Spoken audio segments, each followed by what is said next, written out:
Hi, welcome to my video series on Neo4J. Before going into Neo4J, we need to understand why we need graph databases, what are the advantages of graph database over traditional RDBMS, how graph databases are becoming popular and how they are becoming in demand. Okay, let me give a simple scenario. We are all living in a connected world. We are all not individual entities. We have our own preferences. We watch movies, we visit shopping malls, we purchase some items in online e-com websites. We have friends in our network. It may be LinkedIn, Facebook, Instagram, etc. To model these kind of complex relationship and to bind these attributes, traditional database has become failed. Why? Traditional database supports only structured data. Structured data in the sense we have rows and columns. As the data, as day by day, the data is generated is very huge. We need some tool or mechanism to visualize and to scale these kind of relationships. So let us see now what kind of database has been evolved over a period of time. Initially, we had relational databases for structured data. As I told earlier, structured data is a simple data where we have data, is a straightforward data where it's a form of rows and columns.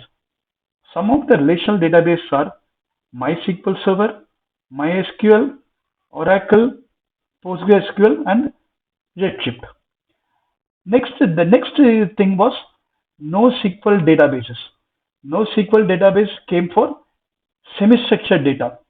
The semi-structured data is a little bit flexible from the structured data. It may be a JSON file or it may be a key and a value pair. Some of the NoSQL databases are MongoDB, Apache Cassandra, Redis, Amazon DynamoDB. As the data become huge, the graph databases was needed to model this data for unstructured data. Unstructured data doesn't have any specific format. Some of the graph databases are Neo4j, OntoText, Amazon Neptune, AnswerGraph, and TigerGraph. So graph databases are now becoming popular and in demand in both structure-wise and career-wise. So for those who are aiming to becoming to go in the field of data science, analyze business, they can learn graph database and specifically Neo4j. It's very easy to learn and the concepts are very simple. Next, we can see what are some of the use cases for graph databases. Graph database, as I told, is becoming popular for and support these kind of use cases like social networking. When I say social networking, it is mainly used for finding the network or the network relationship between friends of friends, degrees of friends, and the preferences for the networks. Next is recommending friends and products. So you might have only heard that some of the websites you may have visited, like Amazon example, you might seen that this product was purchased along with these products. To recommend products and to recommend friends, graph database is very useful. Next is fraud detection. Like in case the best example is insurance claim. So how we need to avoid false insurance claim to fraud methods. So you will be using fraud detection. Next is knowledge graph. So knowledge graph is nothing but a graph which has from which we can extract information from that. Next is network management, retail and supply chain. So let us see how now we'll see a complex scenario. We have I have three persons or three entities. We have James, William, and Oliver. If you see a particular person, James has visited a mall, watched a movie Top Gun, a movie in the mall, had lunch in Starbucks, and had given some rating, and he has purchased some items in grocery stores and drove to home by car, and is a friend of William.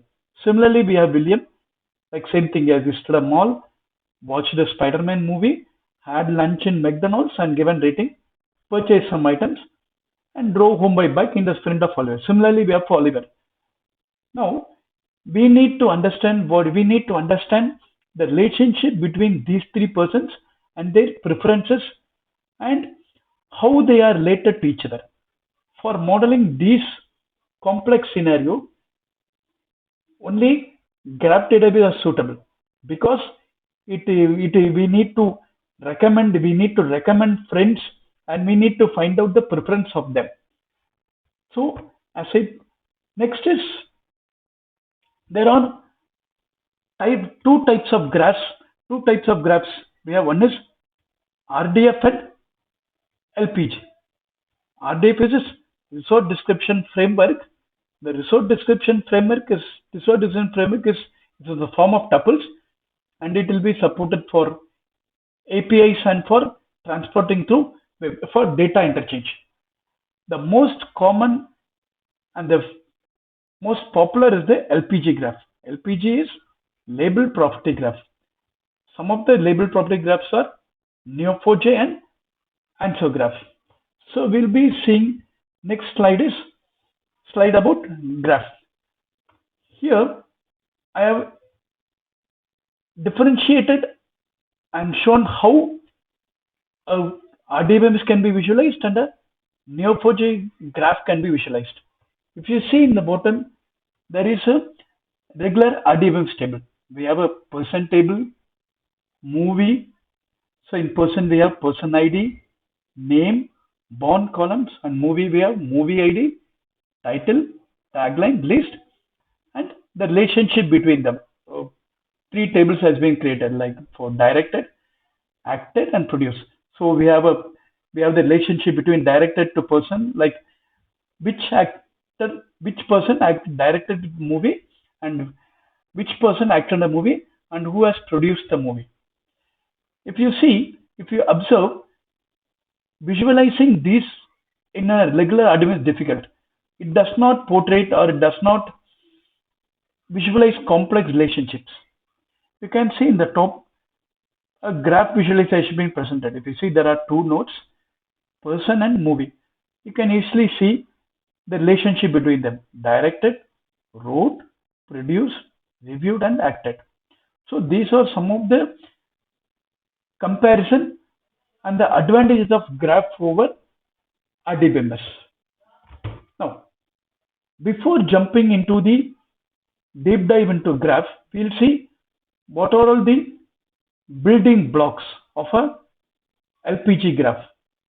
So the basic building blocks are label, node, properties, relationship. So the label, node, property, relationship can be easily associated with a normal RDBMS. So the label is nothing but, let's see, if you see there is a person label. This person label is nothing but a table name in SQL Server. And node is a column in a RDBMS. And properties are nothing but columns in a table. A group of nodes are nothing but represent a rows. Next, we can see the relationship between two entities. Like we have Keane Reeves, who has acted in the matrix resolution. So the terminologies and the association are similar to graph and RDBMS. So some of the additions or some of the flavors are there in Neo4j or Neo4j desktop, community server, enterprise server. To start with, so those who are new to graph or wish to learn graph, or they are not have much knowledge in NeoGraph, Neo4j desktop is recommended. It supports any local database. You can play with Neo4j desktop, and it has lot of configurable libraries and data science libraries. And next we have the community server. The community server is a little bit advanced from Neo4j. It has all features except some additional features compared to desktop. Community server we can access only through browser. The next is the enterprise server. The enterprise server is used mostly is for the production versions. So it has all the features of community server and additional features like database backup, cluster configuration, failure capabilities, and all kind of service. So Neo4j is easy to learn and it's easy to understand the concepts. So in the next video, we can see how we can install Neo4j, how to download, and what are all the concepts in Neo4j. Hope this video was very useful to you. Thank you.